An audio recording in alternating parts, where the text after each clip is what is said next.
L'intérêt, vous le savez, c'est l'enjeu du moment, qui est un enjeu crucial pour l'avenir du pays, c'est les ressources naturelles du Sénégal. Quand je parle de ressources naturelles, il ne faut pas que les gens le réduisent au pétrole et au gaz, et qu'ils ne le réduisent surtout pas seulement au dossier Petro-Tim à l'UNSAL.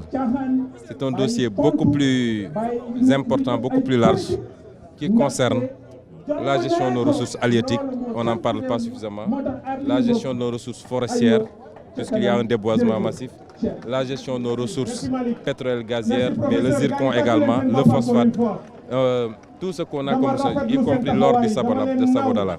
Ça, c'est inadmissible. Nous sommes dans un monde où ces ressources stratégiques permettent à chaque pays de se faire respecter, selon l'usage qu'il va en faire pour propulser son développement, mais selon l'usage qu'il en fait pour en tirer le meilleur et le maximum pour son peuple. Et dans ce contexte particulier, nous avons malheureusement au Sénégal un président qui nourrit encore le complexe peut-être du dominé ou du colonisé, qui a tendance à plier les chines et à signer n'importe quoi au détriment du Sénégal. D'ailleurs, ils ont l'habitude de faire je crois qu'ils appellent ça maintenant déclaration de presse, pour réunir la presse et raconter n'importe quoi. Moi, je leur ai toujours lancé un défi et je leur lance une fois encore ce défi. Nous voulons, s'ils ont le courage de le faire, un débat. Nous leur permettons de venir avec tout leur gouvernement. Nous voulons un débat qui va permettre de clarifier l'opinion sur un certain nombre de questions. Ils ont l'habitude de dire aucune goutte de pétrole n'est encore sortie et les gens parlent. C'est un faux argument.